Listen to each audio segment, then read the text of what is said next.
안녕하세요. 오늘도 사연 살롱을 찾아주셔서 감사합니다. 저는 결혼 12년차 디자인 스튜디오를 운영하고 있는 아이 엄마입니다. 지금이야 하는 일을 잘 풀려 나름대로 한 스튜디오의 대표로서 이런저런 일들을 하고 있지만 저도 젊은 시절, 특히나 이제 막 결혼하려던 시절에는 참 힘들던 시기가 있었어요.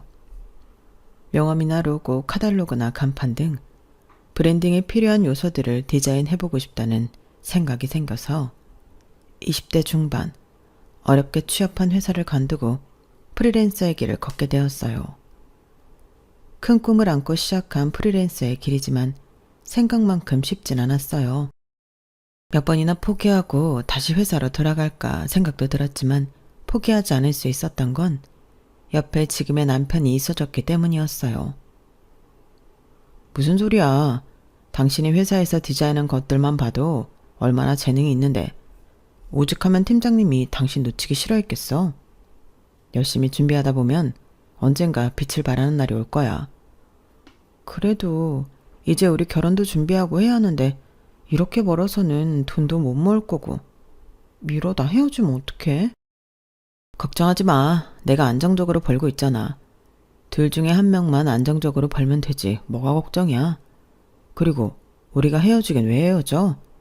겨우 돈 못 번다고 결혼 못할 정도로만 좋아했으면 애초에 여기까지도 못 왔지.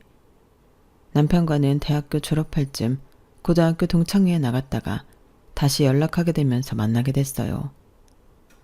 4년이라는 긴 시간 동안 서로의 성장 과정을 지켜보면서 응원해줬죠. 그런 남편이 늘 든든하게 저를 믿어주니 마음이 한풀 꺾이고 지치다가도 금방 힘이 났어요. 말 그대로 제 인생의 은인 같았죠.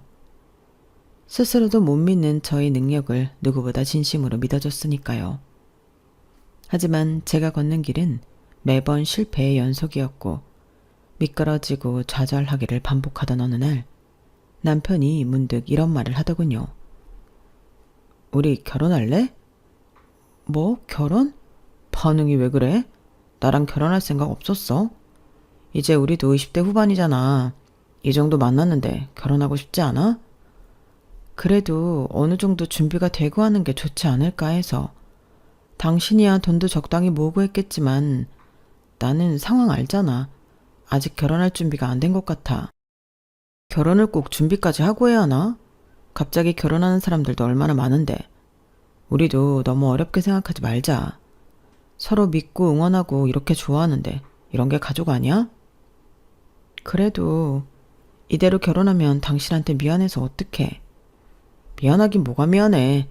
나는 당신이 내 옆에 있으면 더 능력 발휘할 수 있을 것 같은데 마음 안정이라는 게 생각보다 중요하잖아. 남편의 그 따뜻한 말에 새로운 희망이 보이는 것만 같더군요. 남편의 격려 덕분에 주눅들지 않고 결혼을 결심할 수 있게 됐어요. 친정에서는 기뻐하셨고 남편도 좋아했죠. 당장 결혼을 하기엔 스스로 부족하다는 생각 때문에 미처 생각 못한 것이 있었어요. 바로 시댁에서 이 결혼을 어떻게 생각할지에 대해서였어요. 남편은 짧지 않은 연애 기간 내내 제게 안정적인 사랑과 대가 없는 응원을 퍼부어 주었기 때문에 남편의 가정 환경도 당연히 그럴 거라고 막연하게 생각했던 것 같아요. 하지만 시댁 식구들을 만나보면서 가끔은 그렇지 않은 환경 속에서도 남편 같은 사람이 나고 잘할 수 있다는 걸 깨닫게 되었죠. 그래도 유일하게 예외가 있다면 아버님이었죠. 아들이 아버지를 보고 배운다더니 아버님만은 어머님이나 시누이하고는 다르더군요. 아버님이 안 계셨다면 남편만으로는 이 결혼을 하지 않았을지도 모르겠다는 생각이 들어요. 결혼 전 첫 인사를 드리러 가던 날 끊임없이 저를 내리치는 시어머니와 시누이의 공격에서 저를 지켜준 유일한 분이셨거든요. 아, 네가 우리 호석이랑 결혼하겠다는 애니? 연애 아무하고나 해도 된다지만 결혼은 엄연히 다른 문제인데 호석이도 참 요즘 애들답지 않게 아주 순수하고 낭만이 넘쳐서 문제야. 이 사람은 무슨 처음 만난 며느리를 앞에 두고 이상한 소리를 하고 있어. 내 눈엔 참 하고 성실해 보이는구만. 뭐가 어떻다고 그래? 아니, 이왕이면 우리 호석이 직장에도 예쁜 은행원 아가씨가 많은데 거기서 사람을 만나도 됐을걸. 꼭 그 무슨 동창회인지 뭔지를 나가서 사람을 데려오니까 그렇지? 오빠가 좀 순수한 면이 있긴 하죠. 요새는 남자들도 다 직장 짜진다는데. 언니, 하시는 일이 어떻게 되세요? 오빠한테 대충 듣긴 했는데 도저히 무슨 일인지 이해가 안 돼서. 명함이나 로고 만드는 일을 외주로 받아서 하고 있어요. 브랜딩에 관심이 많아서 우선은 그쪽으로 디자인 일을 해보고 싶거든요. 외주? 외주면 수입이 불안정한 거 아니니? 아무래도 그런 면이 조금 있긴 하죠. 일이 들어올 땐 들어오는데 안 들어오는 시기도 있긴 하니까요. 그래도 참여하는 작업들은 포트폴리오로 만들어서 할 수 있는 디자인 영역을 확대하는 게 제 목표예요. 아우, 난 제가 무슨 말 하는지 하나도 모르겠다. 뭐 사업이라도 하겠다는 거야? 조금 나중 일이긴 하지만 디자인 스튜디오를 차리고 싶어서 준비를 하고 있습니다. 뭐라고요? 디자인 스튜디오요? 그건 뭐 아무나 하나. 그거 하면 뭐 돈이 되긴 돼요? 저도 관심 좀 있어서 아는데 그걸로 살아남기 쉽지 않아요.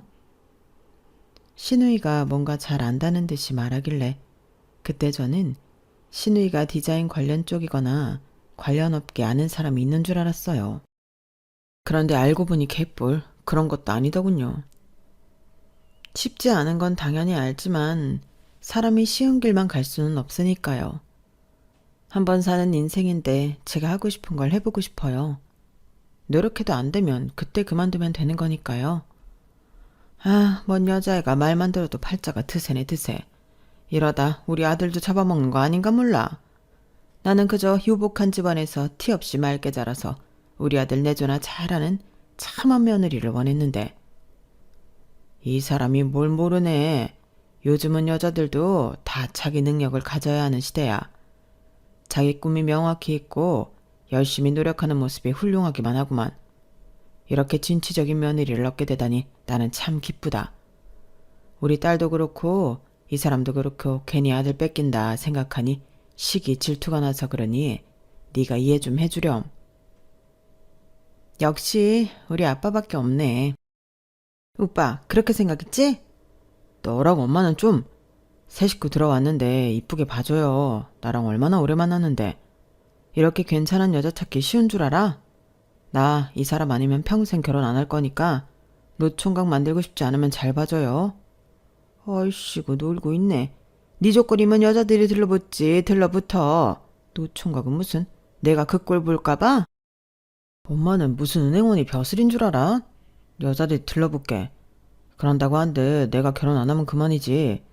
아들이 좋다는 여자 데리고 왔는데 좋게 좋게 좀 갑시다. 네? 남편과 아버님이 분위기를 열심히 풀어줘서인지 첫인상이 그렇게까지 최악은 아니었지만 그래도 마음이 싱숭생숭하더군요. 어머님이랑 동생이 날 별로 마음에 안 들어하는 것 같은데 이대로 결혼해도 괜찮을까? 마음에 안 들어하긴. 우리 엄마는 누굴 데려와도 성에 안 찼을 거야. 그냥 한 귀로 듣고 한 귀로 흘려. 그게 돼야 말이지. 처음인데 그게 되겠어? 눈치 보여 죽겠어. 그래도 우리 아빠는 괜찮지? 동생은 내가 따로 불러서 조심하라고 주의 줄게. 엄마는 아빠가 잘 커버해 줄 거야. 좀 봐주라. 응? 우리 엄마 마음에 안 들어서 나랑 결혼 안 할 거야? 그건 아니지만. 불안한 마음이 있었던 건 사실이었지만 남편과 아버님이 노력해줬던 것도 사실이었기 때문에 한번 믿어보기로 했어요. 그런 이유로 긴 시간 동안 잘 지내왔던 남편과 결혼을 코앞에 두고 헤어지기도 싫었던 마음도 있었고요. 그렇게 결혼식까지는 어찌저찌 무난하게 흘러갔어요. 은행원 아들 잘났다며 자랑하면 어쩌려나 걱정했던 상견례도 남편과 아버님이 사전에 입막음을 잘하신 건지 별다른 잡음 없이 끝났거든요. 그래서 더 믿었던 것 같아요. 앞으로 시댁에서의 생활이 마냥 평탄하지만은 않을지라도 저를 크게 힘들게 하지는 않을 거라고요. 하지만 결혼을 한 지 겨우 1년이 넘던 어느 날 이후 그 예상이 산산조각나기 시작했어요. 평소 심장 쪽 지병을 앓고 계셨던 아버님께서 갑자기 쓰러져 입원을 하게 되셨거든요. 아버님께서 잠깐 의식을 되찾으셨을 때 제 눈을 보며 손을 꽉 잡아주시던 온기가 한동안 잊혀지지가 않았어요. 아버님이 돌아가시고 나서야 그동안 시댁에서의 무난했던 평화가 다 아버님 덕분이었다는 사실을 깨닫게 됐어요. 아버님이 돌아가시고 더 날이 선 모양인지 시어머니와 시누이의 히스테리가 본격적으로 시작되었거든요. 한동안 몰려서 들어오던 작업들을 마무리하고 휴식을 가져야겠다는 생각에 남편에게 양해를 구하고 친동생과 일주일 동안 해외여행을 다녀왔어요. 그런데 그 기간에 시댁에서 한번 식사를 하자고 연락이 왔었나 봐요. 저는 외국에 있었으니 당연히 못 갔고 남편이 시댁 식구들과 식사를 하고 왔다길래 그러려니 했죠. 그로부터 몇 주 후 추석이라 시댁에 갔더니 어머님이 바로 그 얘기를 꺼내시더라고요. 너는 네 동생이랑 해외여행 다녀왔다면서? 재미있었니? 네, 어머님. 안 그래도 선물 좀 챙겨왔어요. 이따가 보면서 하나씩 설명해 드릴게요. 아니, 선물은 선물이고 재밌었냐고 묻지 않니? 네? 네. 동생하고는 오랜만에 간 여행이라 재미있었어요. 명절이나 가족 행사 아니면 영 보지를 못하니 간만에 같이 식사나 하자고 하려고 했더니 네가 외국에 가고 없다지 뭐니? 근데 너 놀러 간 그 주에 얘는 일주일 내내 야근하느라 밥도 잘 못 챙겨 먹었던 건 아니? 애가 볼살이 속 빠져서 왔더라. 엄마, 무슨 그런 얘기를 해요. 먹을 시간이 있었는데 내가 입맛 없어서 안 먹은 거야. 그리고 그 주만 특히 바빴던 거예요. 어찌됐건 아내가 돼서 남편은 가족 먹여 살리겠다고 쇠가 빠지게 돈 벌어오는데 집은 팽개치고 일주일이나 놀러 갔다 오는 게 말이 되니? 결혼했으면 가정에 충실해야지. 어머님, 저도 그동안 바빴던 일 다 마무리된 기념으로 이제 겨우 한번 다녀온 거예요. 뭐? 네가 바빠봤자 외주로 일 들어오는 건 몇 건 처리하는 게 전부일 텐데 매일매일 출근하는 우리 아들이랑 같니? 어머님, 남편이 일주일 동안 야근했듯이 저도 지난 몇 달간 계속 밤샘 작업을 해서 피로가 많이 쌓였었어요. 스트레스 풀러 다녀올 수도 있죠. 그래 엄마. 엄마는 무슨 알지도 못하면서 그래요. 이 사람이 일은 나보다 더 많아. 아유, 그래봤자 쟤는 지가 좋아서 하는 일이잖니. 자기가 좋아서 하는 일 하는데 당연히 저 정도는 감수해야지. 누가 사람이 그렇게 다 저 좋은 일만 하고 살아? 그거 하면서 용돈벌이도 소소하게 하니 일석이조지. 누가 밤샘 작업하라든? 네가 좋아서 하는 거면서 어딜 요새야. 그럴 거면 너 일 당장 그만둬라. 어차피 취미생활하는 거 뭐 그리 잘난 척이야. 네가 남편 없었으면 당장 그것만 해서 먹고 살 수 있었을 것 같아? 엄마 말이 맞아요. 새언니 어차피 오빠 돈으로 먹고 살면서 더위에 술가인 척은 하지 마시죠. 저도 디자인 쪽은 관심이 있어서 좀 알거든요. 새언니가 하는 일은 안 배운 나도 할 수 있겠던데? 미대 준비하는 동안 부모님 등골 좀 빼먹었을 텐데 미대 나와서 겨우 한다는 게 그런 거예요? 우리 오빠 잘 만나서 결혼하고도 남편 믿고 그런 일 하고도 살 수 있다는 거에 감사히 생각해야지. 어떻게 양심도 없이 열심히 일하는 오빠 내팽개치고 홀라당 자기 혼자 여행까지 다녀와요?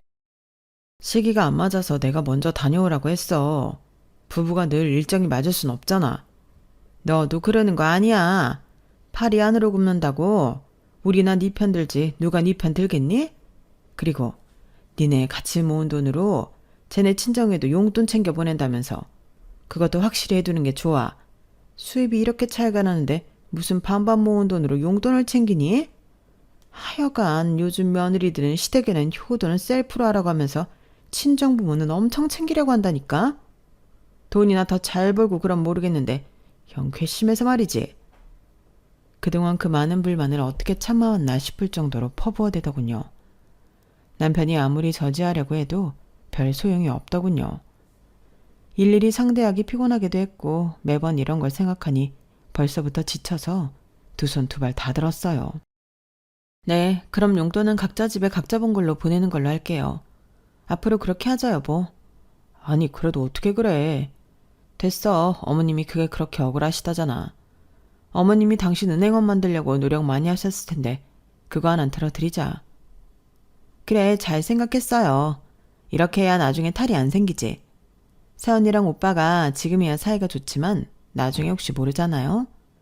사이 나빠지면 이런 거 하나하나 다 마음에 남고 쌓인다니까? 돈 관계는 확실하게 하는 게 좋죠. 이제 아빠도 안 계시는데 오빠 지원이 우리한테도 꽤 크거든요. 아가씨는 취직 안 하세요? 아가씨 취직하시면 어머님 부담감이 덜 하실 것 같은데. 저도 할 거거든요. 아직 하고 싶은 걸 못 찾아서 그렇거든요. 네, 그럼 꼭 하고 싶은 일 찾아서 하시길 바래요. 저한테는 그렇게 하고 싶은 일 취미처럼 한다고 비난하더니 본인 딸은 하고 싶은 일이 없어 백수처럼 놀고 있어도 말씀 한마디를 안 하는 어머님을 보니 참 기가 막히더군요. 그래, 이게 며느리의 억울함이지 생각하며 삼키려고 해도 너무 대놓고 차별하는 어머님의 태도에 부하가 치밀어 오를 때가 한두 번이 아니었어요. 시댁에서 하도 제가 하는 일을 무시하니 아니라는 걸 알면서도 제가 걷고 있는 이 길이 맞는 길인지 허무맹랑한 꿈을 꾸고 있는 건지 의심이 될 때가 많더라고요. 그럴 때마다 버틸 수 있었던 건 남편 덕분이었어요. 여보, 누가 뭐래도 난 당신이 해오는 걸 옆에서 다 지켜봤잖아. 당신처럼 감각 있는 사람은 없어. 내가 전문가는 아니지만 어떻게 보면 그래서 더 잘 알아볼 수도 있어. 당신이 디자인한 건 확실히 그 브랜드가 추구하는 이미지가 잘 보인다니까? 이때까지 쌓아온 걸 포기하지 말고 잘 이어나갔으면 좋겠어. 그리고 내 동생 말을 무시해. 어릴 때 미대에 가고 싶어 했는데 엄마가 돈 많이 든다고 반대했거든. 당신은 하고 싶은 일 하면서 사는데 본인은 못 그래서 괜히 심술이 나는 모양이야. 엄마도 당신 보면 괜히 동생한테 미안해서 일부러 더 그러는 걸 수도 있고.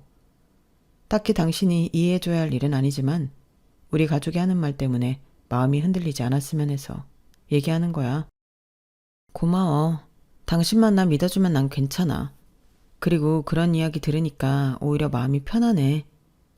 그동안 안 그런 척해도 날 무시하는 말들이 신경 쓰였는데 그런 이유라면 앞으로 신경 쓰이지 않을 것 같아. 남편의 따뜻한 응원과 격려 끝에 좋은 날이 왔어요. 직접 팀원을 꾸려 처음부터 끝까지 기획을 맡았던 작업이 대기업에서 주최한 디자인 어워드에서 대상을 타게 되었거든요. 상금은 물론이고 저희의 작품이 주최사의 신상품에 그대로 쓰이게 되었어요. 그 일을 계기로 팀원들과 뜻을 모아 지급받은 상금으로 디자인 스튜디오를 차리게 되었어요. 늘 혼자서 일하다 합이 잘 맞는 팀원들을 만나 머리를 맞대고 함께 일을 하게 되니 참 행복하더라고요. 워낙 이름 있는 기업에서 대상을 탄 덕분에 취재도 많이 들어왔고 저희가 브랜딩을 맡은 신상품이 유명해지면서 일거리도 끊기지 않고 들어오기 시작했어요. 그동안 일이 잘 풀려도 딱히 시댁에 티를 내거나 한 적은 없었는데 이번만큼은 티를 내고 싶더라고요. 늘 안 된다는 소리만 하는 시댁의 기를 조금이라도 눌러놓고 싶다는 생각이 들었거든요. 그래서 슬쩍 시댁 모임 때 브랜딩한 화장품 패키지를 꺼냈죠. 어머님 아가씨의 선물이에요. 어머, 네가 웬일이니? 이런 선물을 다 가져오고? 이거 요즘 완전 품절 대란나서 구경하기도 힘든 색조 화장품 세트 아니에요? 디자인 잘 뽑혀서 인기 엄청 많다던데? 어떻게 구했어요? 그래요? 역시 아가씨는 정보가 빨라서 바로 알아보시네요. 이거 제가 디자인한 것도 아시려나? 네? 이걸 새언니가 했다고요? 네. 이 화장품 회사에서 주최한 디자인 어워드에서 대상 받고 이 패키지 그대로 나온 거예요. 요즘 이 제품이 하도 잘 나가서 우리 스튜디오에 일이 더 많이 들어오네요. 아, 뭐 그래요. 고장난 시계도 하루에 2번은 맞는다니까요. 새언니도 벌써 디자인한 짬바가 몇 년인데 한두 개쯤은 당연히 대박을 터뜨려야죠. 생각보다 너무 늦게 터진 거 아닌가 싶은데요.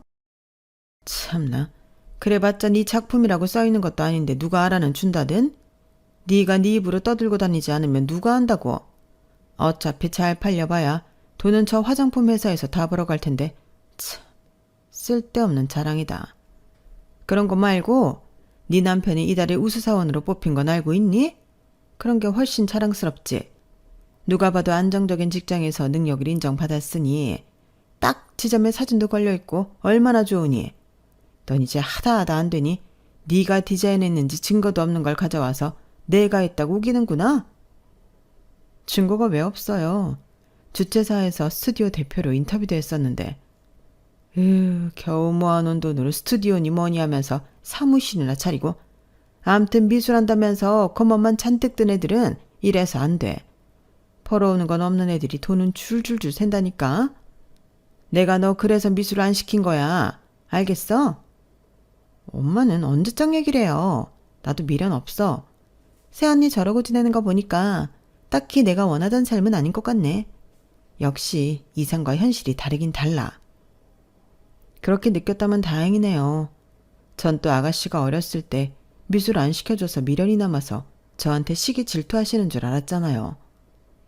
뭐라고요? 어떻게 그게 그렇게 보여요?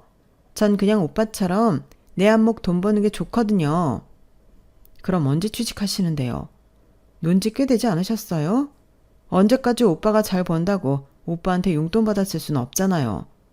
우리도 아이 생기면 아가씨한테 들어갈 용돈도 줄일 수밖에 없는데. 뭐라고요? 애는 애고 동생은 동생이지. 애 생겼다고 같이 나고 자란 동생이 남이 되냐? 왜 부모도 버리지 그래? 아이고, 내가 저런 여시 같은 걸 며느리라고 들이다니 내가 바보지.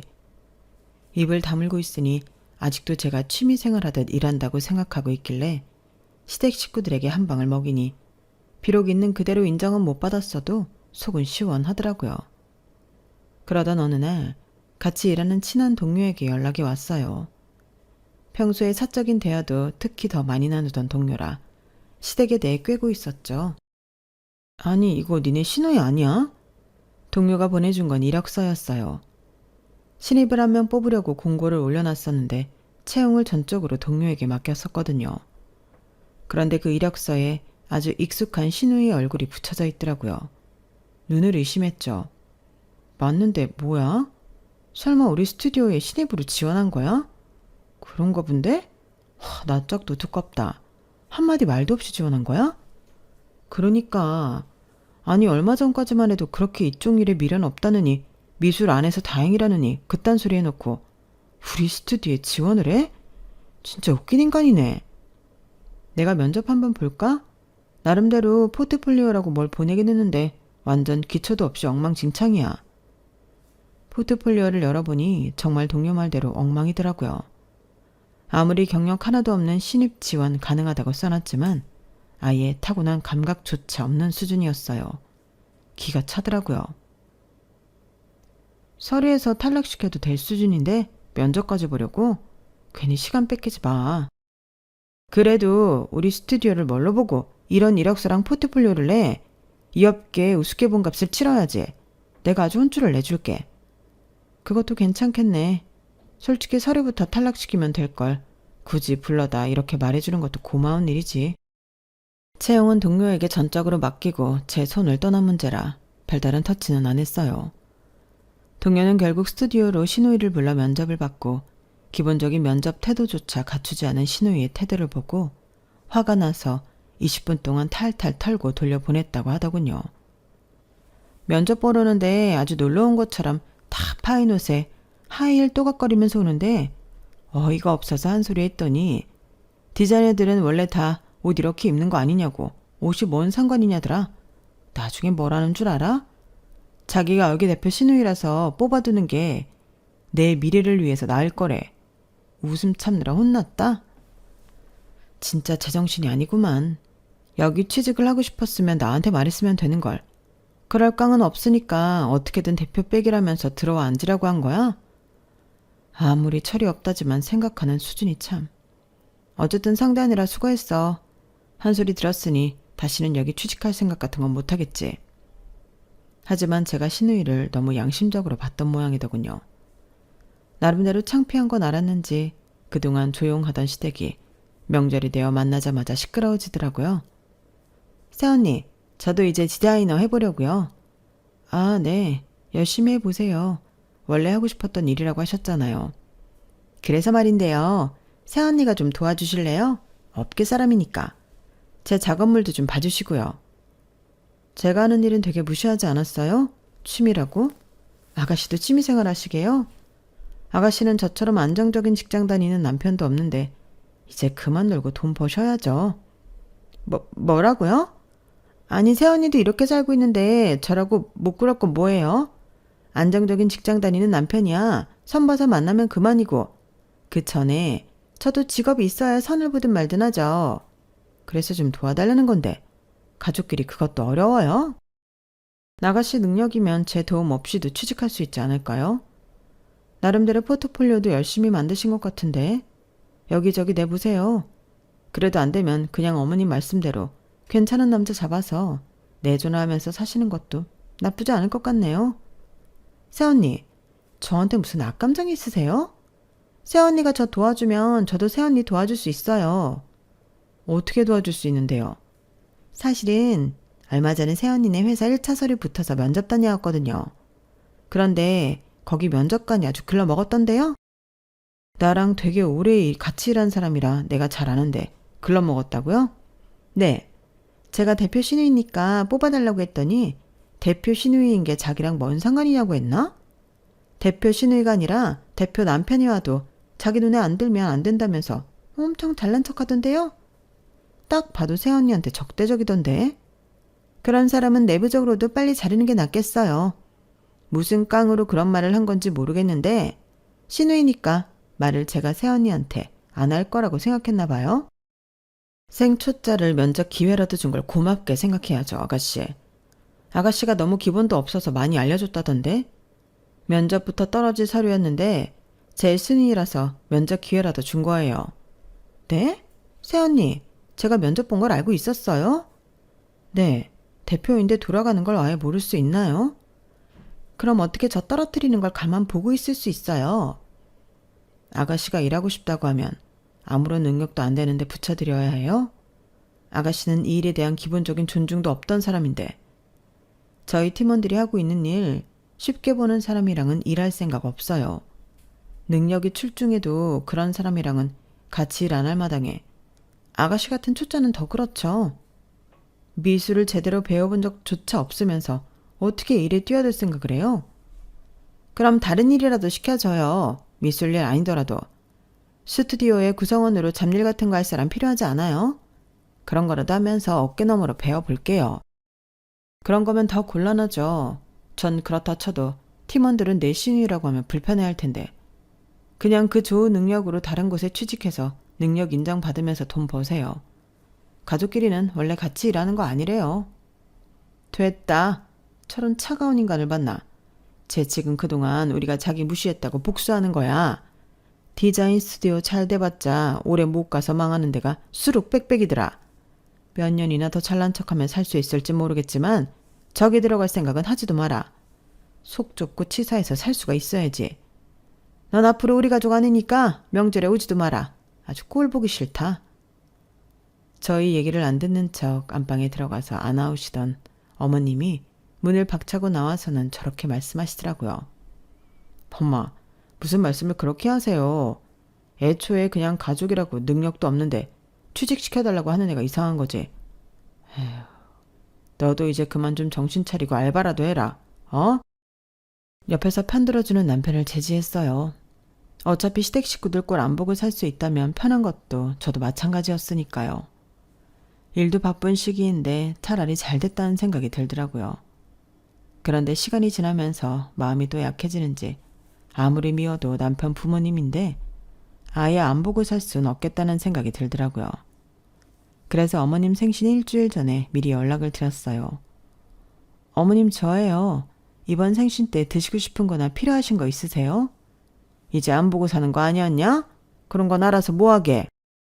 어머님은 말씀은 퉁명스럽게 해도 제가 먼저 굽히고 다가가니 조금 기분이 풀리시는지 나중에 이렇게 대답하시더군요. 그럼 선물이니 이런 건 다 됐고 내 소원이나 하나 들어다오. 네? 어떤 소원이요? 그건 생일 당일에 말아마. 대체 무슨 소원이길래 이렇게 뜸을 들이시나 내심 불안하면서도 궁금했어요. 그렇게 생일날은 훌쩍 다가왔죠. 아무리 소원을 들어드리기로 했다고 해도 아예 빈손으로 갈 수는 없어 한우 세트를 사들고 갔어요. 미리 예약해놓은 한정식 식당에서 식사를 마친 후 생일초를 불었죠. 어머님, 소원이 뭐길래 그러세요? 이제 얘기해보세요. 내가 생각을 해봤는데 말이다. 내 딸 좀 네 스튜디오에 취직시키는 게 좋을 것 같아서 말이야. 네? 어머님 죄송하지만 그건 못 들어드려요. 아가씨한테 충분히 말씀드렸고요. 다 그렇게 경력을 뽑으면 도대체 얘 같은 신입은 어디서 경력을 쌓으라는 거냐? 경력 쌓는 기간까지만이라도 니네 스튜디오에서 일하게 해주면 얘가 나중엔 알아서 자립할 거 아니니? 스튜디오에 필요한 인재를 뽑아야죠. 아가씨 작업물도 봤는데 저희 스튜디오에는 결이 안 맞아요. 이건 소원으로 비신다고 제가 들어드릴 수 있는 문제가 아니에요. 같이 일하는 다른 팀원들 생각도 해줘야죠. 너는 참 애가 뻔뻔하구나. 네? 그동안 내 아들 등쳐먹고 편하게 살았으면 고마운 줄 알고 은혜를 갚아야지. 네가 잘 나가니 어려운 가족 하나 못 도와? 네가 잘 번다고 우리 가족한테 돈 한 푼을 가져다 주니 뭘 하니? 그런 거 다 됐고 내 딸 하나 자리 만들어서 취직시키고 가르쳐달라는데 그게 뭐 그리 어렵다고 거절해? 네가 회사 말단도 아니고 거기 대표잖니.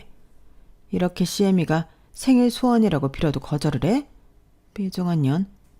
어머님, 각자 번만큼 각자 집에 용돈 주라고 한 건 어머님이잖아요. 남편이랑 모은 돈으로 각자 집에 해드리려고 했는데 그걸 바득바득 우겨서 바꾼 건 어머님이세요. 그리고 아가씨 미술한다는 거 앞길 막은 건 어머님이세요.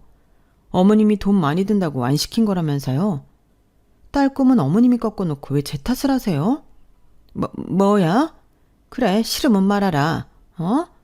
뭐 저런 며느리가 우리 집안에 들어왔니? 어차피 니네 스튜디오 이력서에 한 줄 적어도 아무도 인정 안 해주더라. 그렇게 잘난 척만 한 것도 아닌데 뭘 그렇게 일 시켜주는 게 어렵다고? 그게 무슨 말씀이세요? 이력서에 적었다뇨? 너한테 치사하게 일 시켜달라기 싫어서 니네 스튜디오 이름 좀 적어서 이력서 돌리라고 했다. 뭐 그렇게 대상받고 대단한 스튜디오인 양 굴더니 아무도 경력 취급 안 해주는지 면접제에도 안 들어오던데 나 니네 회사 대단한 줄 착각하는 거지. 그렇게 업계에서 알아주지도 않더라. 그 말을 들으니 정말 기가 막히더라고요. 있지도 않은 경력을 경력처럼 적어서 냈다고요? 그거 범죄인 건 아세요? 네가 일 시켜주기만 하면 진짜인데 그게 왜 범죄니? 엄마, 진짜 그만 좀 하세요. 그리고 너, 네 힘으로 입사할 거 아니면 그만 좀 해. 기본적인 미술도 못 배운 애가 무슨 디자인을 하겠다고. 이 사람은 여기까지 오기 얼마나 고생을 많이 했는 줄 알아? 남이 고생한 밥상에 숟가락만 올리려고 하는 꼴이 부끄러워서 살 수가 없어. 염치가 없어도 적당히 없어야지. 그만들 좀 해. 나도 남편으로서 체면이 있는데 너무하잖아. 너는 지금 아버지 돌아가셨다고 네 마누라 편 만드는 거냐? 아이고, 니네 아버지 살아계셨으면 아주 천인공노하실 거야. 네가 이 집안의 가장인데 어떻게 네 애미랑 동생을 이렇게나 몰라라 할 수 있니? 아버지 돌아가셨으니까 엄마가 이럴 수 있는 거죠. 아버지 살아계셨으면 이렇게까지 이 사람 괴롭히지도 못했어. 아버지는 적어도 이 사람 며느리로서 아껴주고 존중해줬어요. 이 사람도 아버지 믿고 결혼한 거고 이렇게 시댁이 유난인 줄 알았으면 나랑 결혼 안 했겠지. 다른 사람 같았으면 진지하게 시댁이랑 연 끊었을 거. 내 얼굴 봐서 계속 참고 시댁 챙겨주는데 고마운 줄 알아야지. 어떻게 이 사람 회사 이름을 이용해서 가짜 경력을 적어. 오빠도 참 너무해. 오빠 은행원 만들겠다고 엄마 아빠가 나는 지원 안 해준 거 알면서 내가 미술하고 싶어 하는 거 알면서 어떻게 이렇게 모른 척을 해? 넌 입 다물어. 예전에 너한테 미안한 마음이 있어서 어떻게든 취직시켜보려고 노력했어. 근데 네가 노력을 안 하잖아. 아무것도 하기 싫고 하고 싶은 것도 없으면서 옛날에 하고 싶었던 일을 네 새언니가 하고 있으니 괜히 쉬게 하는 거 아니야? 너도 네 일을 찾아. 그리고 나도 더 이상은 못 참아요. 이렇게 내 와이프 존중 안 할 거면 나도 더 이상 이 사람한테 내 가족 챙기라고 못해. 그러니까 앞으로 이 사람이랑 형식적이라도 잘 지내고 싶으면 알아서들 잘 해요. 그렇게 남편은 제 손을 잡고 시댁을 나왔어요. 여보, 엄마랑 동생이 당신한테 사과할 때까지 당신은 시댁에 오지 마. 그리고 쟤는 아주 혼쭐을 내줘야겠어. 아무리 철이 없어도 그렇지. 어떻게 당신 회사 이름을 팔아서. 내가 대신 사과할게. 미안해. 나중에 인사를 맡겼던 직원에게 물어보니 이미 타 스튜디오에서 아가씨의 재직증명 관련 문의가 여러 차례 들어왔다고 하더군요. 이미 업계 내에서 우리 스튜디오 경력을 사칭하는 신입 지원자가 있다고 알려져 블랙리스트처럼 여겨지고 있더라고요. 그 사람 우리 스튜디오에도 지원했었는데? 아무리 생각해도 대표님 스튜디오에서 일했을 실력이 아닌 것 같아서 의심했었거든요. 포트폴리오부터 뽑을 사람은 아니었어요. 아가씨는 그 뒤에도 여러 군데 신입 지원을 한 모양이지만 영 되지 않으니 뒤늦게 열심히 학원도 다니고 노력을 하는 모양이더군요. 나중에야 무언가를 느꼈는지 제게 사과 연락이 왔지만 저는 끝까지 받아주지 않았어요. 능력을 떠나 저렇게 양심 없고 일을 쉽게 보는 사람이 이 업계에 계속 남아있지 않았으면 했거든요. 결국 어머님의 소원은 끝까지 이뤄지지 않으셨어요. 어머님 역시 뒤늦게 미안하다고 사과하셨지만 제가 그 사과를 받아야 할 이유를 모르겠더라고요. 남편 역시 이런 제 마음을 충분히 이해해줬고요. 시댁과 연을 끄는 지금은 오히려 마음이 편해요. 남편의 가족이라는 이유만으로 노력하고 애쓰던 모든 시간들이 물거품이 된 것 같아 가끔은 허무하게 느껴지기도 했지만 제 마음을 불편하게 했던 상황들이 사라지니 결혼 생활이 훨씬 편안해진 것 같아요. 지금은 남편과 함께 딸아이를 낳고 제가 원하는 일을 하며 행복하게 살아가고 있어요.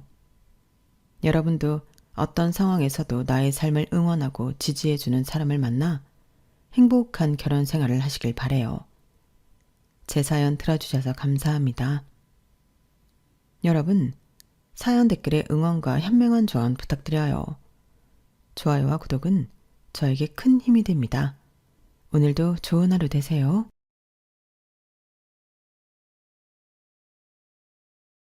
안녕하세요. 오늘도 사연 살롱을 찾아주셔서 감사합니다. 저는 5년 전에 연하 남편과 사이다 이혼한 40대 여성입니다. 저는 미리 말씀드리자면 결혼할 당시에도 40을 앞두고 있었어요. 그러니 꽤나 늦은 결혼을 했던 사람이었는데요. 독신으로 살 생각은 아니었지만 제 나이 30 초반에 파혼을 하고 누굴 다시 만날 엄두가 나지 않더라고요. 그래서 조금은 소극적이게 내 짝이 있으면 언젠가는 만나겠지 하며 일과 제 생활에만 집중했는데 이렇게 연하의 남자에게 적극적인 구애를 받게 될 줄은 꿈에도 몰랐어요. 참고로 저와 전 남편의 나이 차이는 8살이었어요. 그렇기 때문에 저에게 있어서 그 남자는 단 한 번도 남자였던 적이 없었는데 제 친동생보다도 나이가 어렸거든요. 때문에 남편은 저에게 있어서 아직 세상을 잘 모르는 부하 직원이었어요. 또한 전 남편은 키도 크고 얼굴도 꽤나 잘생겨서 회사에서 인기가 정말 많았거든요. 그런 사람이 저를 좋다고 공개적으로 쫓아다니니 저게 지금 나를 가지고 장난을 치나? 그런 생각에 처음에는 불쾌하고 당혹스러웠어요. 그런데 시간이 지나고 그 마음이 진심일지도 모른다는 생각을 하게 되니 점점 기분이 나쁘지 않게 되었는데요. 살면서 그런 경험은 처음이었거든요. 저도 나름 외모에 있어서는 젊은 여자들에게 꿀리지 않는다는 생각은 있었지만 그래도 나이라는 건 어쩔 수 없는 부분이 있으니까 대놓고 잘난 척은 하지 못했어요. 그건 너무 주책이잖아요. 그 어린 친구들이 볼 때는 제가 자기들보다 주름이 하나라도 더 있을 거고 피부 탄력도 떨어져 보였겠죠. 그래서 저는 외모가 아닌 능력으로 승부를 보는 이 다음에 닮고 싶은 멋진 상사로 나름 이미지 관리를 하고 있었는데요.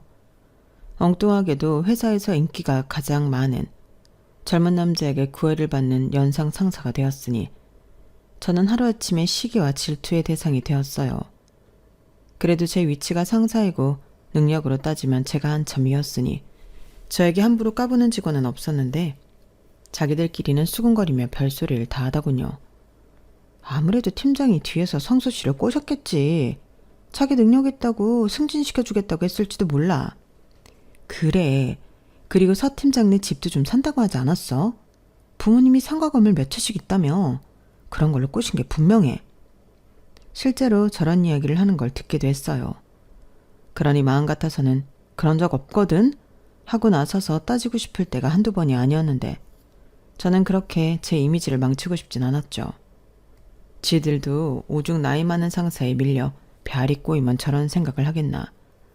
가진 자의 여유를 좀 보고 싶었는데요. 거기에 저는 그 문제에 연하남 부하 직원을 불러 단도직입적으로 물었어요. 저도 마냥 놀아날 수는 없으니 그놈의 진짜 마음이 무엇인지 확인하고 싶었거든요. 그래서 저기 내가 지금 성수 씨 때문에 많이 곤란한데 왜 그러는 거야? 설마 진짜로 나 좋아하는 거 아니지? 라고 물었는데 그놈은 배시시 웃으며 제가 생각하지 못한 의외의 대답을 하더군요. 저 팀장님 진짜 좋아해요. 제가 좋아하지도 않는 여자를 일부러 좋아한다고 떠들고 다닐 이유가 없잖아요. 저 팀장님 처음 봤을 때부터 반했는데 팀장님은 전혀 모르셨구나. 하긴 그러니까 내가 그렇게 티를 내도 몰랐겠지. 그래서 그냥 대대적으로 좋아한다고 말한 거예요. 이렇게 말하는데 오히려 적반하장으로 남편은 서운하다며 입을 삐죽거렸어요. 그렇게 자기가 저에게 존재감이 없었냐고 묻더라고요. 그래서 저는 개의치 않는다는 듯 나한테 성수 씨는 마냥 나이 어린 부하 직원이야. 우리 나이 차이 얼마나 나는지 알지? 이렇게 말했는데 남편은 이미 자기도 다 안다며 자기는 나이는 중요하지 않다고 하더군요. 그러면서 사이나 조건보다 어떤 사람이냐가 제일 중요한 거 아니겠냐고. 자기는 원래 그런 것보다 그 한 사람만 본다고 했는데 당연한 그 말이 어째 좀 저를 심쿵하게 만들었어요. 저도 이런 말이 좀 쑥스럽지만 남녀의 사랑은 조건보다 사랑이 더 중요하다고 생각하는 사람이었거든요. 그리고 제가 파혼을 하게 된 이유도 사실 그것 때문이었는데 여기서 아주 잠깐 저와 파혼한 그 남자에 대해 말하자면 저희는 10년을 넘게 사귄 커플이었어요. 둘이 진짜 대학생 때부터 순수하게 만나 사랑했는데 같은 마음이라고 생각했던 저와는 달리 그 남자는 저를 두고 이리 재고 저리 재며 저 몰래 다른 여자와 선도 여러 번 봤다는 걸 뒤늦게 알게 되었어요. 그때는 어찌나 배신감이 드는지 이미 결혼 준비에 한참 들어간 후였지만 그 결혼을 엎을 수밖에 없었는데 저나 저희 부모님은 뒤통수 맞았다는 생각을 지울 수가 없었어요.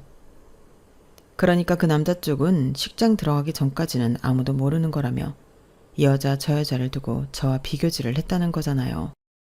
게다가 그 사실을 알게 된 경위도 저는 꽤나 충격적이었는데 저에게 그놈이 저 몰래 그러고 다닌다고 알려준 이가 어이없게도 그 남자와 선을 본 여자였어요. 그 여자도 따지고 보면 그놈이랑 똑같은 여자인데 저와 비교해서 밀린 게 너무 분해서 이 결혼을 깨야겠다는 생각으로 저를 찾아왔더라고요. 그래서 모든 사실을 알게 된 저였는데 그 문제의 남자는 자기는 아니라고 집안에서 하도 고집을 부려서 억지로 몇 번 나간 거라고 뻔한 거짓말을 했지만 신뢰가 이미 깨진 마당에 제 마음은 차갑게 돌아섰어요. 제가 원래 한번 정이 뚝 하고 떨어지면 뒤도 돌아보지 않는 성격이거든요. 그래서 그 여자의 바람대로 해주는 건 좀 분했어도 제 인생을 위해 파혼을 하게 되었는데요. 그런 일을 겪었다 보니 앞서 말한 대로 연애나 결혼에 있어서는 소극적으로 변하게 된 거죠. 그리고 저는 그런 속물인 연놈과 다르게 남녀가 만나는 데는 조건보다는 마음이 먼저라는 가치와 신념은 버릴 수가 없었는데요. 이미 결혼한 친구들은 저에게 그랬죠. 비라니 네가 뭘 몰라서 하는 소리야. 사랑? 그건 뭐 얼마나 갈 것 같은데? 원래 그런 건 없는 애들이나 여자 꼬실 때 쓰는 말이야. 네가 뭐 10대 소녀도 아니고 여태 그런 생각을 하고 있다는 게 좀 이상하다는 생각 안 들어? 솔직히 너는 조건도 나쁘지 않잖아. 부모님 각자 월세 나오는 건물 있으시지? 너 좋은 대학 나와서 능력 있는데 네가 뭐가 아쉬워서 사랑 타령을 해. 너야말로 적당한 조건으로 골라서 결혼해. 이렇게 말했는데요. 하지만 제가 결혼 못해서 환장한 사람도 아니고 저는 할 거라면 제가 진짜 사랑하는 사람과 평생을 알콩달콩하게 살고 싶었어요. 막말로 조건은 언제 어떻게 변할지 모르는 거 아닌가요? 그런데 사람의 감정은 그렇지 않으니까 저는 오히려 그런 게 돈 주고도 못 사는 가장 중요한 조건이라고 생각했는데 그 연하놈이 저와 똑같은 생각을 하고 있다니 그때는 살짝 놀랐어요. 그리고 그렇게 서로 갖고 있는 생각이 동일하다는 걸 알게 된 저는 드디어 오랫동안 꾹꾹 닫고 있던 마음의 문을 열게 되었는데요. 마치 첫사랑을 하는 어린아이처럼 남편과의 데이트는 늘 설레고 재미있었어요. 배터리가 나가 꺼질 정도로 몇 시간씩 통화도 하고 굳이 그럴 필요가 없는데도 사서 고생을 하며 1박 2일 여행도 하며 전에는 생각지도 못했던 그런 연애를 했는데 시작은 더뎠지만 한 번 사랑에 빠지니 제 마음은 놀랍도록 남편에게 빠지게 되었죠. 그리고 남편은 나이가 어렸어도 어린 티가 나는 사람은 아니었는데요. 듬직까지는 아니었어도 늘 여자친구인 저를 배려하고 마음을 써주는 사람이라 저는 늘 남편이랑 있는 시간이 좋았어요. 때론 큰 표현보다는 사사로운 표현이 그 사람의 마음을 움직일 때가 있는데 남편은 그런 가치를 아는 사람 같더라고요. 물론 제가 사랑하는 사람이라 그때는 눈에 콩깍지가 씌어 제 멋대로 남편은 그런 사람이라고 생각한 것도 있었겠지만 저는 그만큼 오랜만에 하는 사랑이 좋았어요. 그리고 이윽고 연애 2년이 넘어갈 때 남편이 제 나이도 있고 더 늦기 전에 결혼을 하는 게 어떻겠냐 먼저 이야기했는데 처음으로 남편이 저에게 자신 없다는 듯 근데 있잖아 혹시 실망할 것 같아서 미리 얘기하는 건데 우리 집은 자기 집처럼 그렇게 잘 살진 못해. 내가 늦둥이인데 누나랑 형은 각자 살기 바쁘고 엄마랑 아빠는 벌이가 그렇게 좋지는 않거든. 나도 매달 생활비로 50만 원씩 드리고 있고 아마 우리가 결혼한다고 해도 그 돈은 계속 들어야 할 거고 그것뿐이 아니라 우리 집에서는 전혀 금전적인 도움은 받을 수 없을 거야 라고 말했는데요. 평상시 자신감 넘치는 사람이 처음으로 제 눈치를 보며 이야기하니 마음이 좋지 않았어요. 그래서 뭐 그런 건 원래 상관없는 거 아닌가? 결혼을 한다면 그건 당사자가 결정한 일인데 애도 아니고 성인이 무슨 부모 도움을 받아. 나는 처음부터 그럴 생각은 없었어. 정말? 요즘 여자들은 다 결혼할 때 양가 도움 받고 싶어 한다고 하길래 나는 자기도 그런 생각을 가지고 있을까 봐. 그야 굳이 따지자면 나는 요즘 여자는 아니잖아. 그리고 요즘 결혼하는데 돈이 많이 필요하기도 하고 그러니 돈이 부족할 것 같으면 지원을 바랄 수도 있지. 나는 그것도 그럴 수 있다고 생각은 해. 에이, 나이가 뭐가 중요해. 자기는 다른 어떤 여자보다 매력적이고 멋있어. 그러니까 내가 한눈에 반했지. 아유, 그래. 벌써 그 얘기만 한 100번 넘게 들은 것 같다. 그래서 나도 고마워. 내 가치를 알아주는 사람이 자기라서. 그리고 나야말로 묻고 싶은데 자기 정말 나랑 결혼해도 괜찮겠어? 나는 벌써 나이가 내일 모레면 40인데 그게 뭐가 어때서? 나는 이미 벌써 40이라고 해도 자기랑 결혼할 거야. 아니 결혼하면 애도 낳고 싶고 그러잖아. 근데 나는 지금 임신을 해도 노산이고 아마 임신 가능성도 거의 없을걸? 애는 상관없어. 나는 한 번도 아기를 낳기 위해 결혼해야 한다고 생각한 적은 없는데 생기면 감사히 낳고 아니면 말지. 평생 함께할 짝꿍이 있는데 나는 단칸방에 살아도 사랑하는 자기랑 살고 싶어. 진심이야. 자기 내 진심 몰라? 지금 생각하면 온몸에 닭살이 돋고 너무 끔찍한 고백이었지만 저는 남편의 그 말이 낭만적이라고 생각했어요. 그리고 그 말을 듣고 저희는 결혼을 약속했는데요. 시부모님은 당연하게도 제가 나이가 너무 많다고 결혼을 반대하셨고 저희 부모님은 남자 쪽과 우리가 너무 경제적으로 차이가 난다고 반대까진 아니었지만 우려하셨어요. 그래서 저에게도 재차 물으셨는데 제가 괜찮다고 내가 좋아하는 사람이라고 말씀을 드리니 저희 엄마가 이렇게 말씀하셨어요. 엄마 아빠는 네가 원하면 누구든 상관없어. 엄마 아빠는 우리 딸 안목을 믿으니까. 그래, 우리 딸이 한다고 하면 하는 거지. 그래, 엄마는 응원할 거야. 이렇게 말씀하셨는데 다행히 남편이 무슨 감언이설로 부모님을 설득했는지 알 수는 없지만 시부모님 반대도 생각보다 길진 않아서 저희는 무사히 결혼식을 올릴 수 있었어요. 그리고 남편 말대로 양가 도움을 받지 않았던 저희 부부는 저희 힘으로 결혼식을 시작해 신혼집과 신혼살림까지 모두 해결했는데요.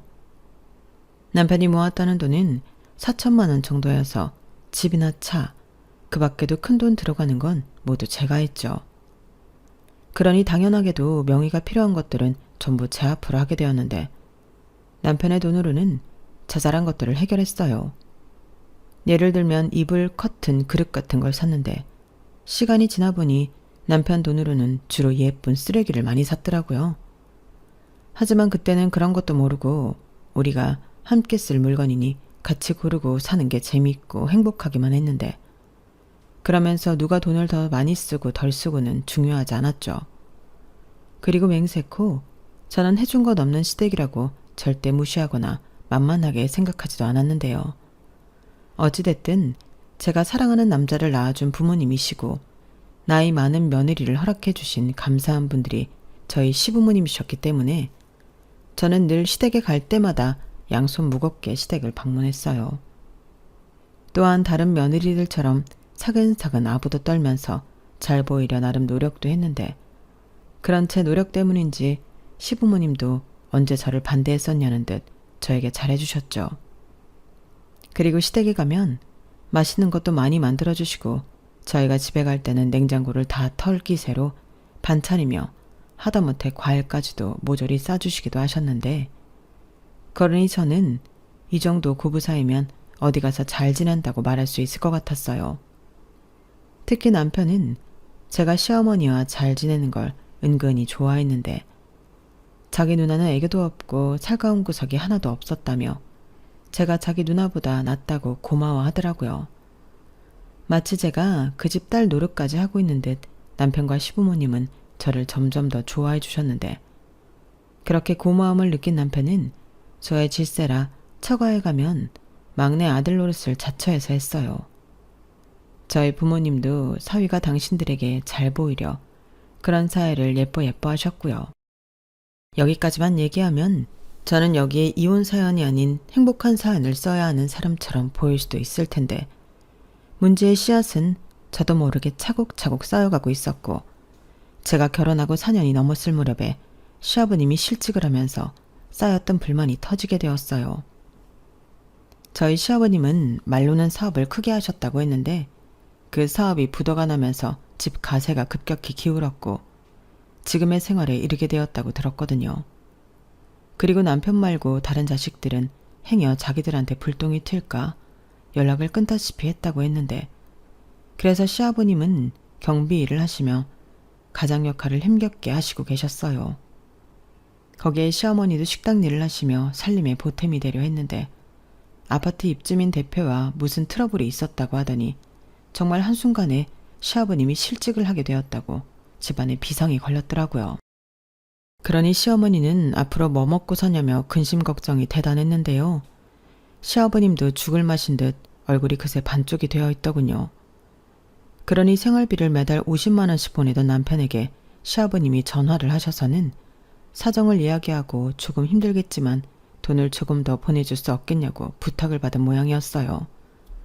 그러면서 시아버님은 이런 말을 자식이 하는 당신이 너무 비참하다고 하소연을 하셨던 것 같았는데 그래서인지 남편은 그날 이후 얼굴이 좋지 않더라고요. 제가 왜 그러냐고 물어봐도 아무 일도 아니라고 말도 하지 않으려 했는데 원래 그런 건 말을 하지 않아도 티가 나는 일이라 저는 집에 가서 남편에게 답답하니까 말을 좀 해보라고 추궁했어요. 그러자 남편이 아버지한테 전화를 받았다며 들었던 이야기를 모두 저에게 말했고 저까지도 마음이 아팠더랬죠. 이게 소위 듣기만 하던 갑질 아니냐고 아버님 상처가 너무 클 것 같아 너무 속상하다 했는데요. 그래서 일단은 저도 돈을 좀 보태겠다 했어요. 남편이 50만 원 드리고 있으니 저도 똑같이 50만 원 드려서 100만 원을 맞춰드리자고 했거든요. 하지만 생활을 하시려면 그 돈으로는 부족하실 게 분명했고 그러면 다른 일자리는 빨리 구하셔야 할 것 같았는데 아버님이 연세도 있고 똑같은 경비일 같은 게 아니면 구하기가 힘들 것 같았어요. 그런데 바로 그때 남편이 대뜸 자기한테 좋은 생각이 있다며 저에게 이렇게 물었는데요. 혹시 장인어른 건물이나 장모님 건물에 사람 안 필요하나? 주차 관리도 있고 그냥 건물 관리도 있잖아. 이게 집이 아니니까 갑질하는 사람도 적을 것 같고 그리고 건물주 사돈인데 누가 막 함부로 하겠어.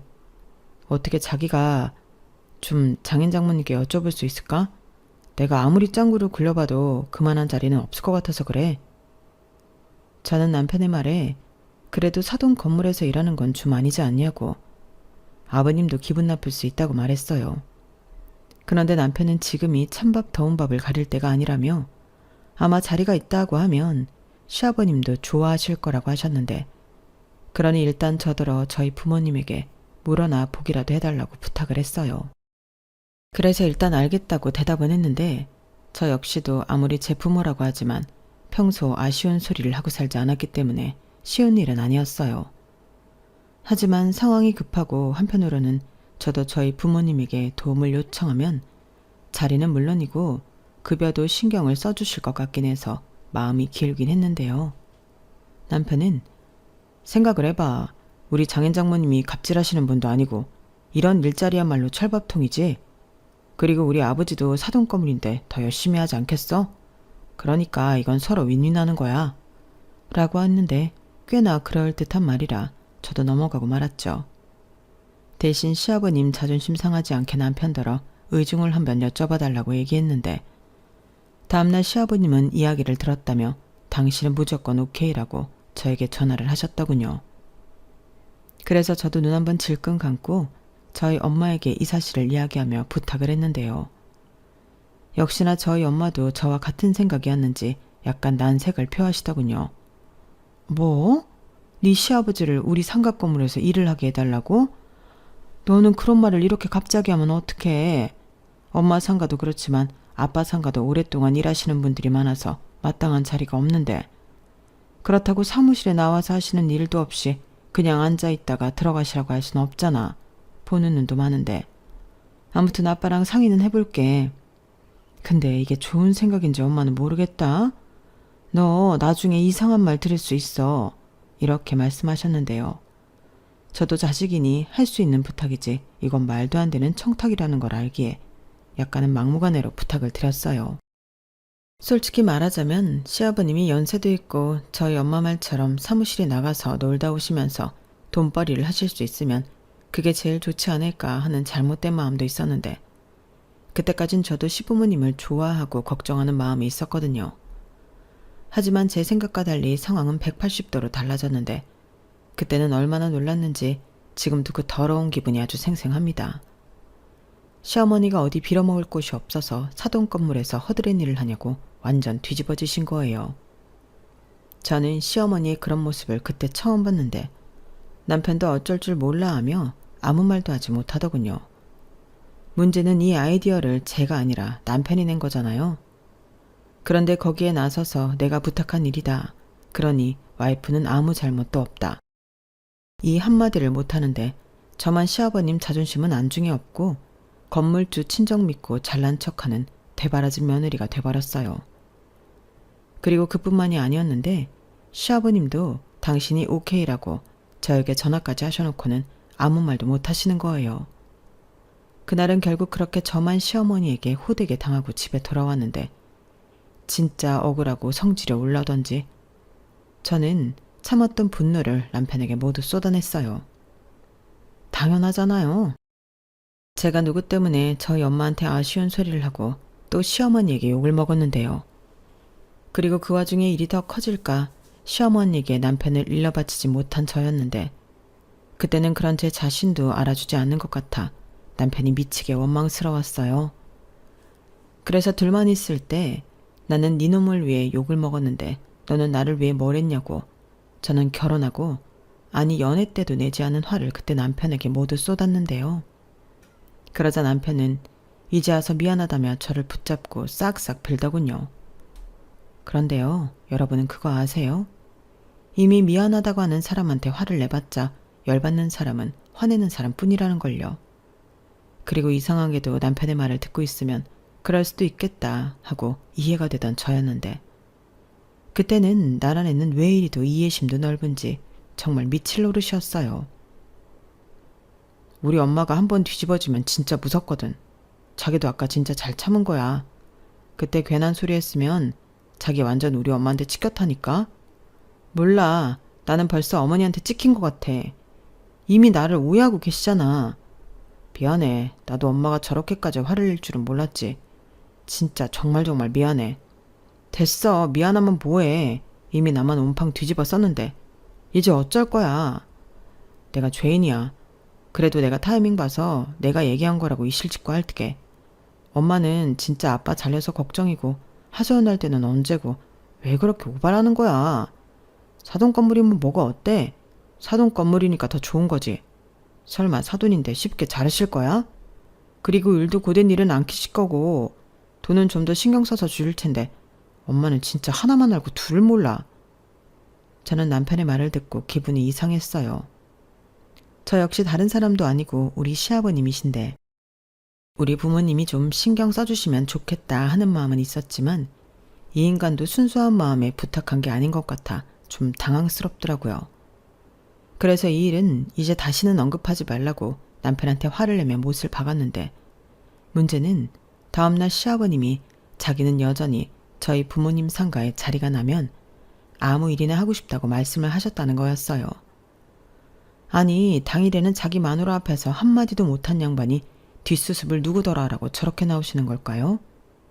저는 난감할 수밖에 없었고 시아버님에게 저는 시어머니의 허락을 받아오시지 않으면 어렵다고 말씀드렸어요. 그러자 시아버님은 그건 안 된다고 하셨는데 당신 생각에는 시어머니 몰래 일을 하는 것도 좋은 방법일 것 같다고 하셨어요. 적당한 곳에 취직했다고 거짓말을 하면 시어머니도 모를 거라나요?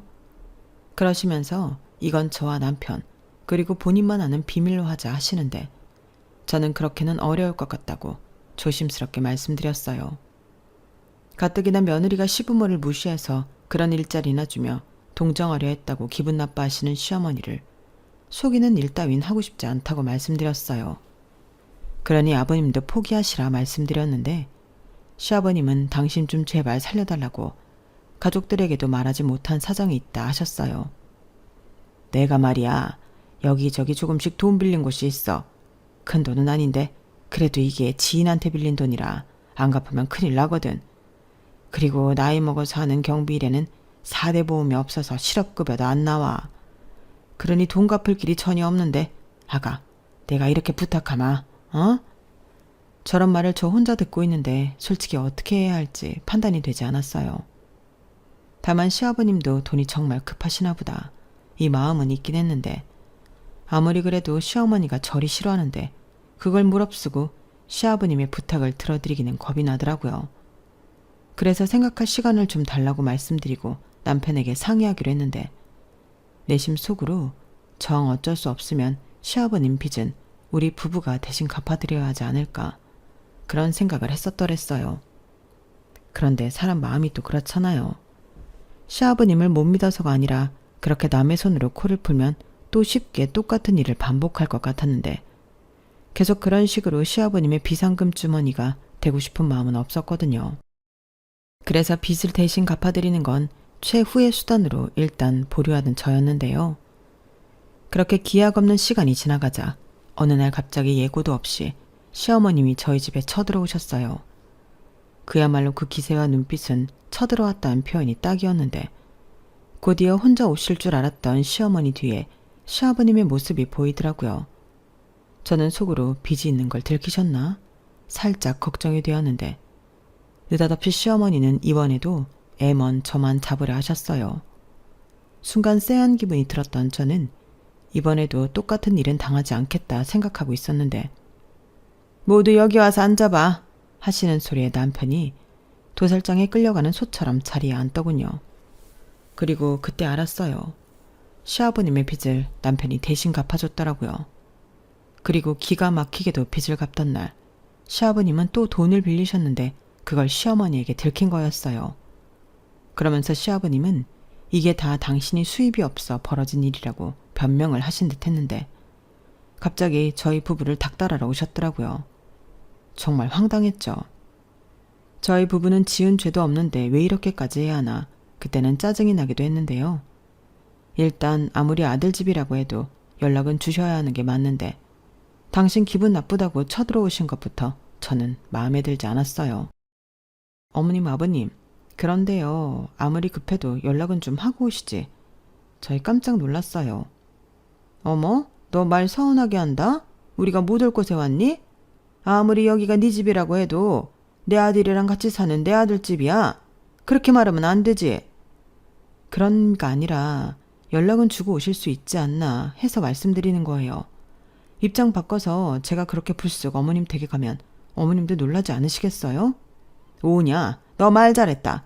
그래서 내가 참다 여기까지 온 거야. 나 그렇게 경우 없는 시어머니 아니거든.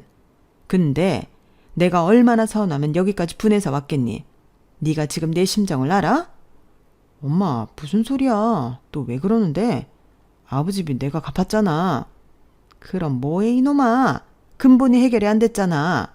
그리고 너는 네 처한테 그렇게 찍소리도 못하고 사냐? 아무리 나이가 네가 어려도 네가 가장이고 서방인데 어찌 그러고 살아? 그리고 며느리 너는 내가 그렇게 표현을 했으면 생각이라는 걸 좀 해야지. 너는 시아버지가 백수가 됐다는데 걱정도 안 돼? 네? 아니 어머니, 그건 그때 제가 아버님 걱정돼서 저희 부모님 건물에 일자리 알아봐 드린다고 했는데 어머님이 싫다고 하셨잖아요. 그래, 거긴 안 되지. 내 말은 너의 그 차별하는 마음이 너무 서운하다는 거야. 너 내가 말은 안 했지만 서운한 일이 어디 한두 번이었는지 아니? 너 정말 그러는 거 아니다.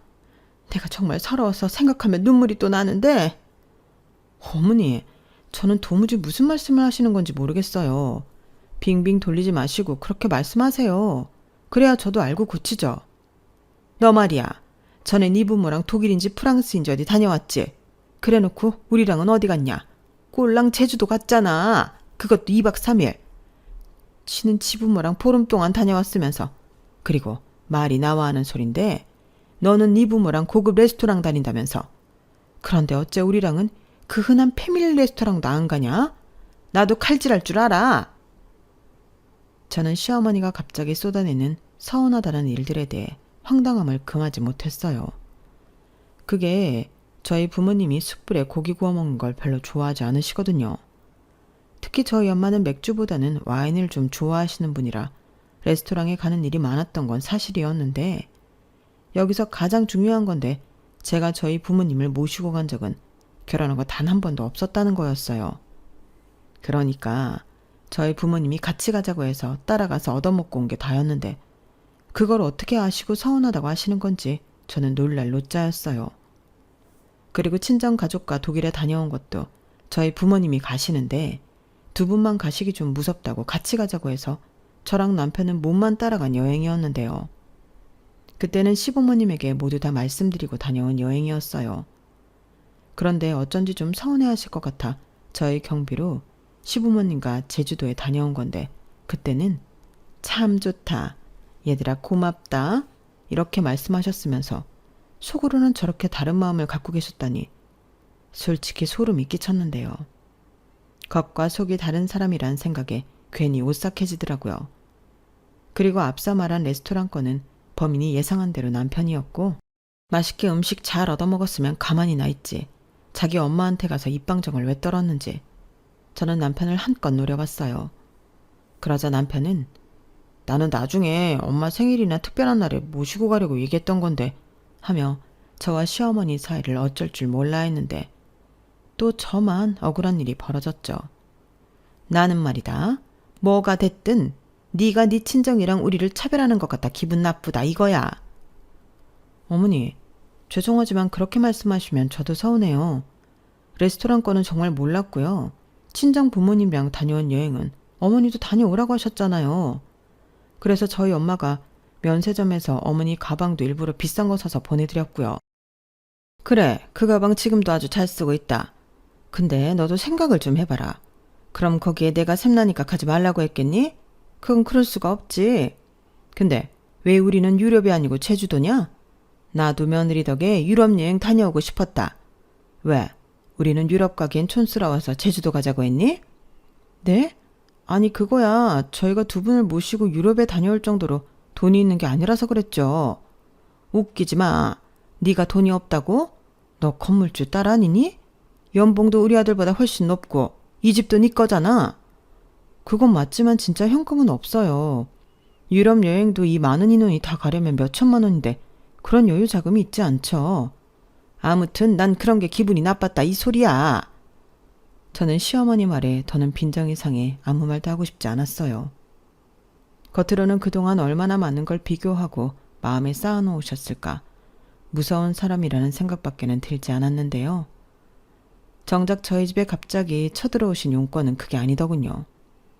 그때는 저도 설마 하고 예측이 되긴 했는데 역시나 시아버님이 실직하게 되었으니 이참에 그냥 생활비를 넉넉히 매달 달라는 말씀을 하고 싶으셨나 보더라고요. 그것도 무려 매달 300만 원씩 달라고 하셨는데 당신도 이젠 식당 일이 힘들어 못 하신다고 이젠 돈 많은 며느리 덕 좀 보고 살고 싶다 하셨어요. 아니 300만 원이 누구 집 강아지 이름인가요? 그리고 그 말을 하기 위해서 앞에 레스토랑이니 여행이니 자기 서운하다 밑밥을 까셨던 건데 순간 나를 정말 무슨 돈 많은 호구로 하나? 오랜만에 어른 앞에서 성깔이 올라오더라고요. 그래서 월 100만 원도 매달 되기 부담스러워 고민하고 있었는데 200도 아니고 300이라니 저는 단칼에 어렵다고 말했어요. 그때 아마도 저도 제 표정 관리를 못했을 것 같은데 시어머니는 아랑곳하지 않고 저희 친정을 들먹이기 시작하더라고요. 만약에 니네 친정이 이런 상황이라고 하면 너는 가만히 있을 거야? 네가 먼저 네 월급 니네 친정 다 갖다 준다 했겠지. 너는 친정 부모만 부모고 시부모는 남이냐? 어떻게 이런 걸 내가 내 입으로 말을 하게 만들어? 라고 하셨는데 그쯤 되면 남편이나 시아버님이 나설 만도 하건만 그 두 사람은 이번에도 꿀먹은 벙어리였어요.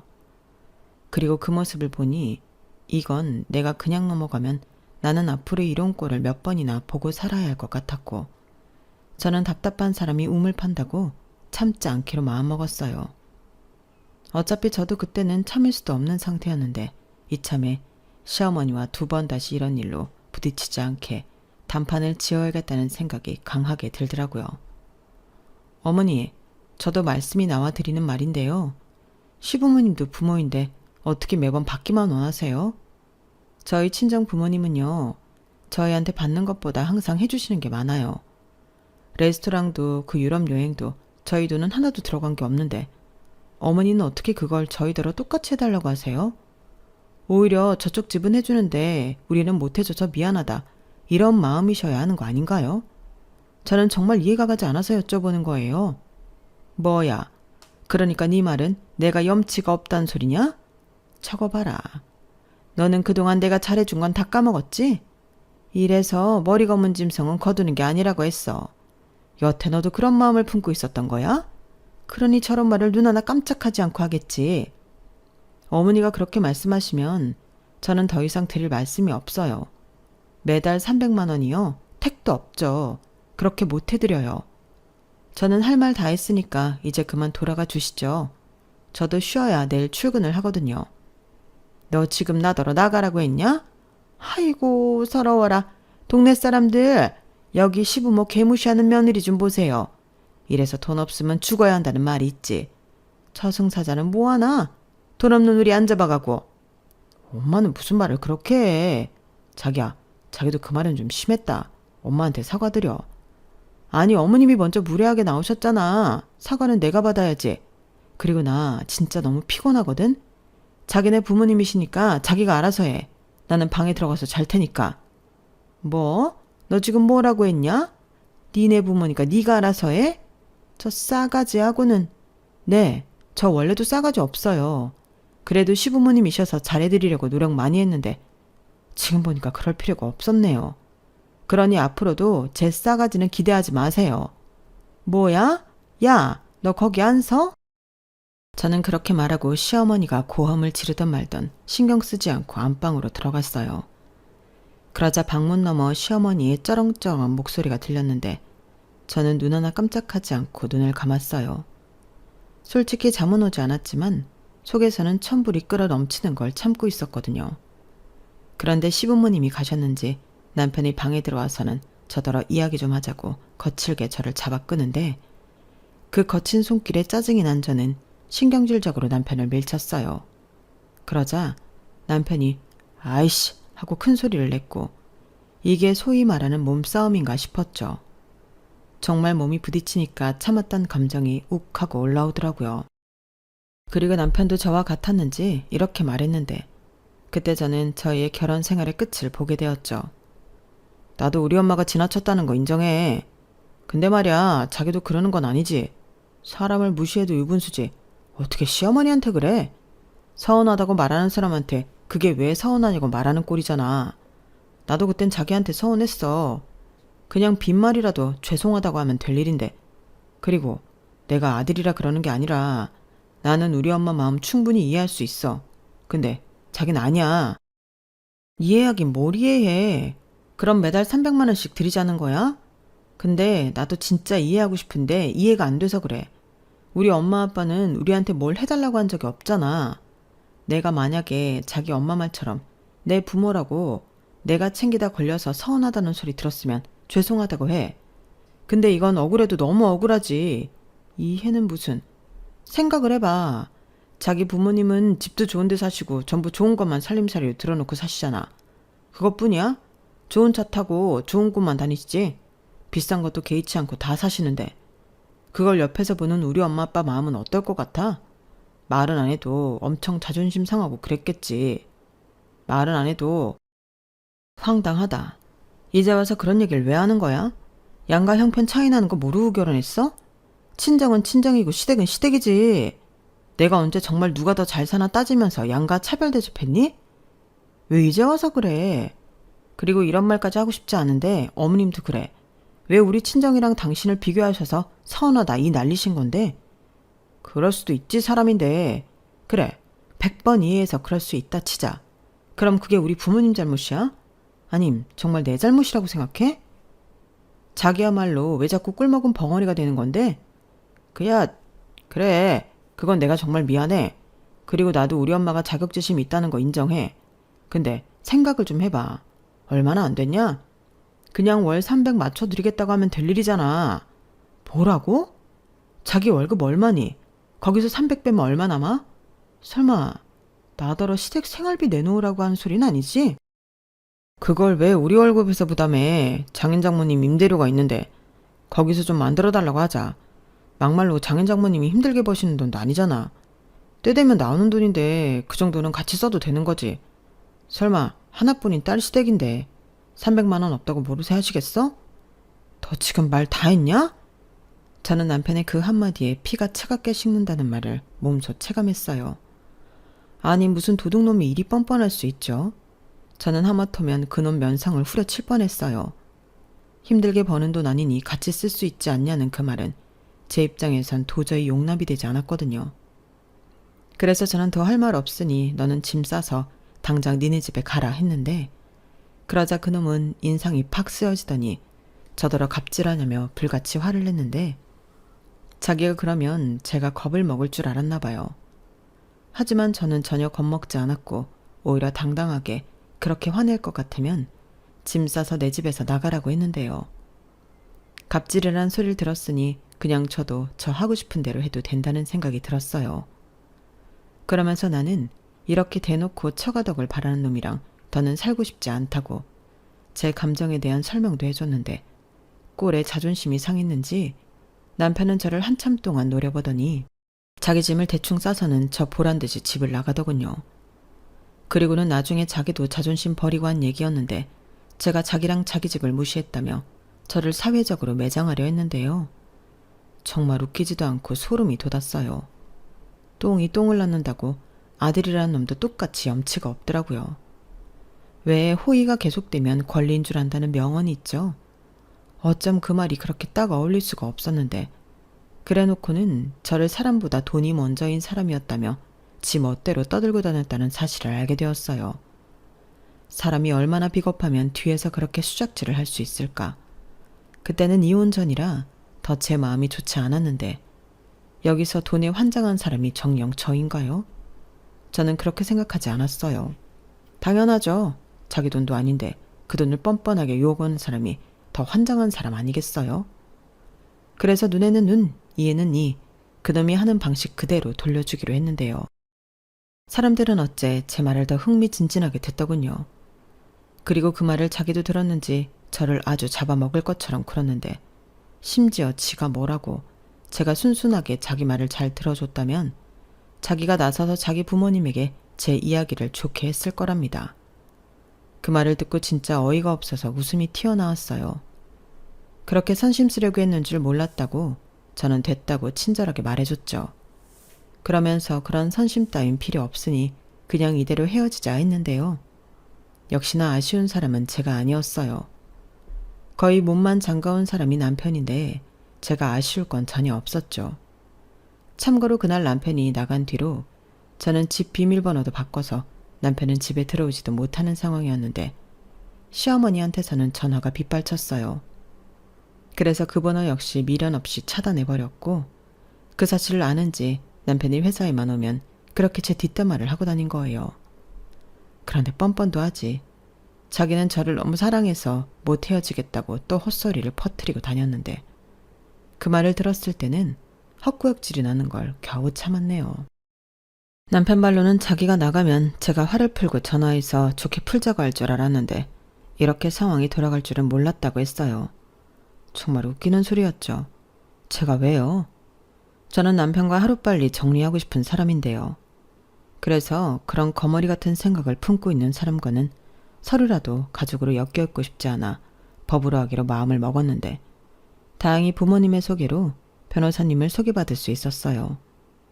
이 모든 상황을 알게 된 저희 부모님이 정말 많이 배신감을 느끼고 화가 나셨거든요. 그래서 하루라도 빨리 그런 놈이랑은 정리하라고 하셨는데 그렇게 이혼 소장을 받게 된 남편과 시댁은 뒤집어졌어요. 제가 일부러 시부모님도 같이 보라고 시댁으로 소장을 보냈거든요.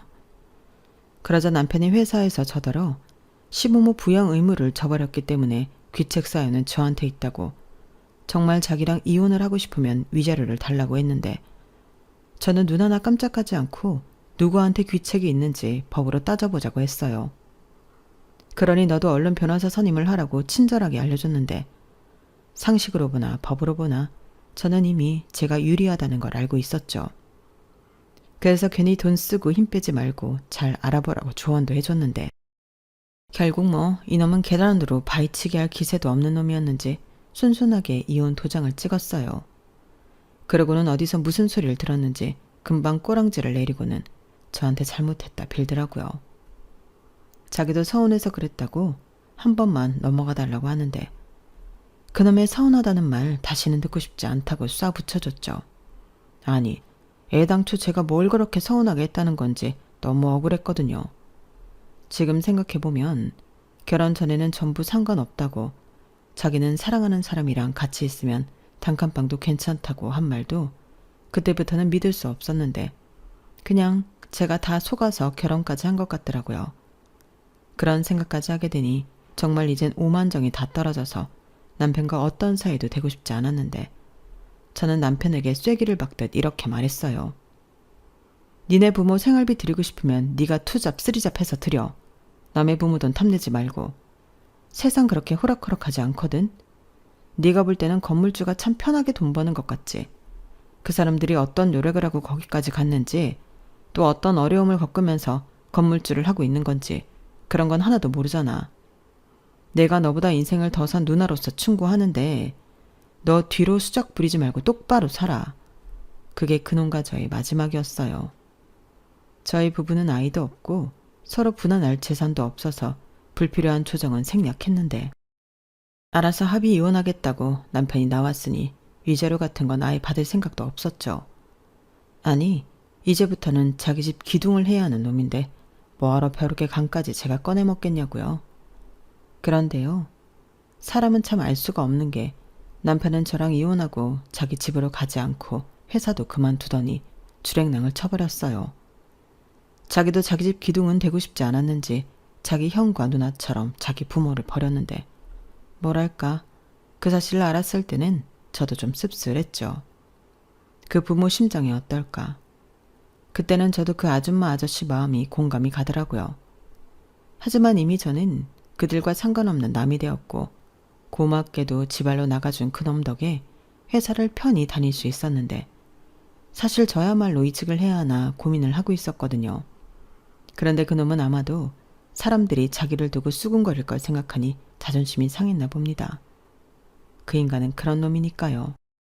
아닌 척했어도 자격지심 쩔고 자존감은 낮은데 자존심만 센 그런 놈인 줄 진작에 알았다면 결혼까지는 하지도 않았을 텐데 지나간 일이지만 지금도 유감스러운 마음은 어쩔 수 없더라고요. 다만 지난날의 깨달음이 있으니 앞으로는 똑같은 실수를 하지 않기로 제 자신과 약속했는데 이제부터는 그 사람을 더 정확하게 알기 위해 전에는 함부로 마음을 주는 일은 없도록 할 생각입니다. 이미 나이도 많고 새로운 사람을 만나 연애를 하기보단 그저 성별 상관없이 함께 나이 들 수 있는 싱글 친구나 있으면 더할 나위 없이 좋을 것 같은데 글쎄요. 그런 인연을 제가 만날 수 있을까요? 부디 저와 비슷한 생각을 가지고 있는 사람이 있다면 언제고 내 인생에 나타나 주길 소망하며 저는 이만 마지막 인사를 드려야 할 것 같습니다. 지금까지 제 이혼 사연이었고요. 제 사연 끝까지 함께 해주셔서 대단히 감사드려요. 그럼 여러분들은 사람한테 뒤통수 맞는 일 따윈 평생 없길 바라며 오늘 하루도 즐거운 날 되시길 바라겠습니다. 고맙습니다. 여러분, 사연 댓글에 응원과 현명한 조언 부탁드려요. 좋아요와 구독은 저에게 큰 힘이 됩니다. 오늘도 좋은 하루 되세요.